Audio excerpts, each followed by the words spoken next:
Be ready. 5 seconds. Start. Sir, I rise to support the budget which has been presented by the Finance Minister for the year 2002-2003. The budget is bold, innovative, and pragmatic in introducing many steps for restoring the economy to its proper path. We have got to see why this budgetary policy was introduced. This House knows what was the economic scenario at the time when the present government came to power in June 1991. The economy was going to be bankrupt in the international sphere. Our reserves of foreign exchange for the imports were not even for 2 weeks' requirements. Internationally, the world was not at all giving any credibility to the Indian economy, and the foreign banks stopped lending money to India.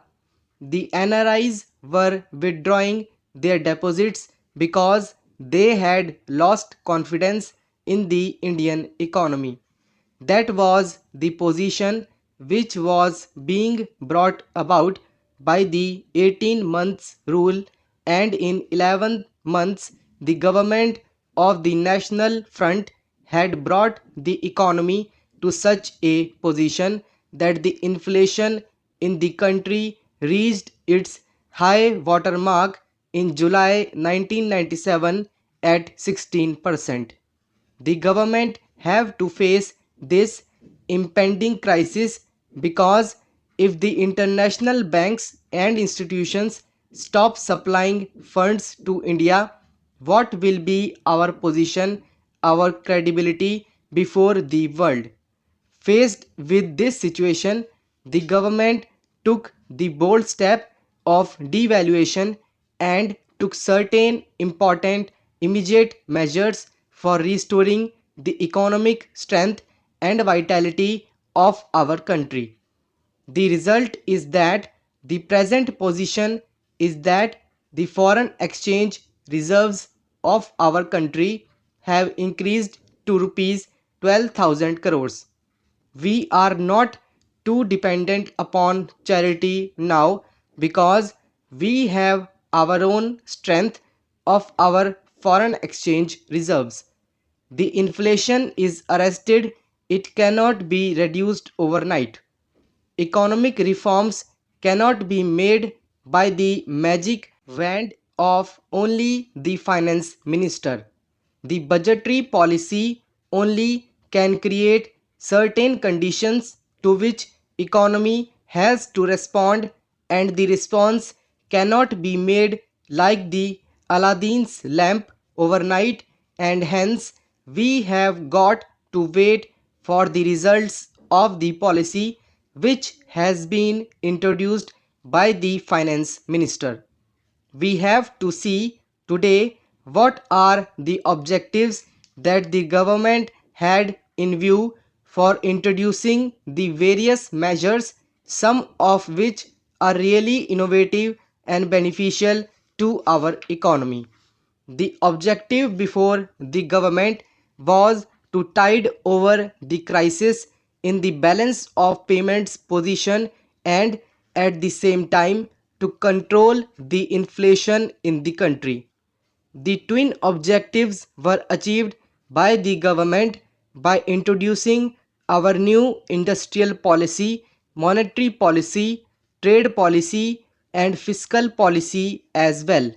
The budgetary policy reflects the economic philosophy, the fiscal policy of the government, and the government thought, and rightly so, that if the economy is to be restored from its impasse, one of the major objectives will be to liberalize the economy and to unshackle the economy from the cobwebs of bureaucratic control. It is precisely because of this reason that the new industrial policy, excepting in certain basic sectors, has now freed the economy from the licensing and other requirements which created artificial bottlenecks in developing the country on its own. The finance minister has introduced various measures to give relief to the different sectors of the economy. He has introduced a drastic cut in the rate of taxation. Today, there are only three slabs of income tax. The people whose income is up to rupees 50,000 are to pay 20%. The people whose income is between rupees 50,000 and 1 lakh are to pay 30%, and for above rupees 1 lakh it will be only 40% with a surcharge which, as assured by the finance minister, will continue only for 1 year. He has also raised the taxation exemption limit from rupees 22,000 to rupees 28,000. In other words, the small income group will get a relief of rupees 6,000 as their tax exemption limit is increased. I would appeal to the finance minister to see whether this raising of the exemption limit will really give substantial relief to the middle or the lower income groups in our country. The finance minister has introduced a better liquidity on the basis of the recommendations of Narasimham committee. The liquidity ratio is to be reduced from 38% to 30%. It is a very welcome measure, for the commercial banks are not to keep much of their deposits locked up in unproductive investments. Now they have been released, and this will give encouragement to the investment in productive sectors. The finance minister has introduced a very important measure for dealing with inflation and evasion of taxes. He is giving encouragement for the gold bond which he will be introducing as he has announced.